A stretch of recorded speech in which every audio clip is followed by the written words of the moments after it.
Praise the lord. ఈరోజు వాక్య భాగం మత్తయి సువార్త 6వ అధ్యాయం 33వ వచనం. కాబట్టి మీరు ఆయన రాజ్యమును నీతిని మొదట వెదకుడి, అప్పుడు అవన్నీ మీకు అనుగ్రహింపబడును. ఈరోజు ఈ వాక్య భాగం ద్వారా దేవుడు మనతో మాట్లాడుతూ ఉన్నారు. ఈ మత్తయి సువార్త 6వ అధ్యాయం 33వ వచనం కనుక మనం చూస్తే యేసయ్య స్వయంగా మాట్లాడుతూ మొదట ఆయన రాజ్యాన్ని ఆయన నీతిని వెదకండి, అప్పుడు అవన్నీ కూడా మీకు అనుగ్రహించబడతాయి. అవన్నీ అంటే ఏంటి అనేది మళ్ళీ పైన లిస్ట్ అవుట్ చేస్తూ ఏమి తిందుమో, ఏమి త్రాగుదుమో, ఏమి ధరించుకుందామో అని చింతపడొద్దు అని చెప్పని. ఒకరోజు ఉండి వాడిపోయే గడ్డి పువ్వును ఆయన ఎట్లా అలంకరిస్తున్నాడో చూడండి. ఈవెన్ రాజైన సొలొమోన్ కూడా వాటిలో ఒకదాని వలె అలంకరింపబడలేదు అని చెప్పని చెప్తూ వచ్చారు. ఆకాశ పక్షులను చూడడి, అవి విత్తవు, కోయవు, కొట్లలో కూర్చుకొనవు, ఆయనను మీ పరలోకపు తండ్రి వాటిని పోషిస్తూ వస్తున్నారు. మీరు వాటికంటే శ్రేష్ఠులు కారా? Seeketh first the kingdom of God and his righteousness. వాక్యం ఎంత స్పెసిఫిక్గా చెప్తా ఉంది. ఆయన నీతిని, ఆయన రాజ్యాన్ని మొదట వెతుకు. Put God first in your life.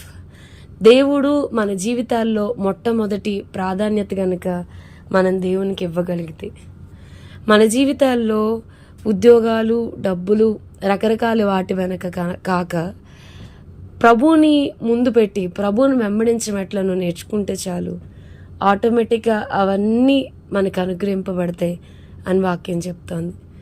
బైబిల్లో మనం చూస్తే గనక ఏలియా గారి తర్వాత ఏలియా గారి చేతుల మీద నీళ్లు పోస్తూ వచ్చిన షాపాతు కుమారుడైన ఎలీషా గారికి 2 పాళ్ళ ఆత్మచేత నింపి దేవుడు వాడుకోవడం మనం చూస్తూ వచ్చాం. దేవుడు చాలా ఆశ్చర్యరీతిగా ఎలీషా గారిని వాడుకుంటూ వచ్చాడు. అనేకమైన అద్భుత కార్యములతో దేవుడు తన దాసుని వాడుకుంటూ వచ్చాడు. అలాగే ఏలియా గారి తర్వాత ఎలీషా గారి తర్వాత నెక్స్ట్ ఎవరు? Who is next? బైబిల్లో మరలా తన పేరు అంతగా ఎలీషా గారి శిష్యుల్లో పాపులర్ అయింది గెహజీయే. వాస్తవానికి మనం ఆర్డర్ ప్రకారం చూస్తే అదే ఆత్మచేతను, అదే అభిషేకం చేతను, లేదా 4 పాళ్ళ ఆత్మచేతను నడిపించబడాలి. కానీ గెహజీ గారిని మనం చూస్తే గనుక నయమాన్ గారు స్వస్థత పొంది తిరిగి తన దేశానికి వెళ్ళిపోతా ఉన్నప్పుడు తన వెనకాల వెళ్ళి వెండిని, బంగారుని, షీనారు వస్త్రాన్ని అన్నిటినీ కూడా మరి వాటిని పట్టుకొని తిరిగి రావడం మనం చూస్తున్నాం. ఆ వెండిని, బంగారాన్ని తీసుకొచ్చి తన గుడారంలో దాచిపెట్టుకోవడం మనం చూస్తూ ఉన్నాం. అప్పుడు ఎలీషా గారు అడుగుతారు కదా, ఇది సమయమా? ధనధాన్యాదులు, వెండి బంగారాలు సంపాదించుకోవడానికి ఈజ్ ఇట్ ఏ టైం అని చెప్పని. నీ పిలుపును మర్చిపోయి నీ పిలుపును విడిచి తిరుగుతూ ఉన్నావు అని అర్థం ఇచ్చేలాగా గెహజీని మరి అనడం. తర్వాత అతను తెల్లటి కుష్టు పొందుకొని ఆ స్థలాన్ని విడిచి వెళ్ళడం మనకందరికీ తెలిసిన విషయమే. మనం గనక డబ్బు వెనకాల, మనం గనక బంగారం వెనకాల, మనం గనక పేరు ప్రఖ్యాతుల వెనక గనక పరిగెడితే దాన్ని ఎంతవరకు సంపాదించుకుంటాం మనకు తెలియదు. దయచేసి వాటి వల్ల మన యొక్క పీస్ అనేది కూడా డిస్టర్బ్ అయిపోతూ ఉండిద్ది కదా. వాక్యం చెప్తుంది, నీ ధనం ఎక్కడుండునో నీ మనసు అక్కడే ఉంటుంది. సో ఫస్ట్ ఆయన రాజ్యాన్ని వెతుకుదాం. ఆయన రాజ్య వ్యాప్తి కొరకు, ఆయన రాజ్య విస్తరణ కొరకు ప్రయాసపడదాం. ఎంతో మంది కొరకు ప్రార్థన చేద్దాం. ఎంతో మందికి సువార్త చెప్పడానికి ప్రయాసపడదాం.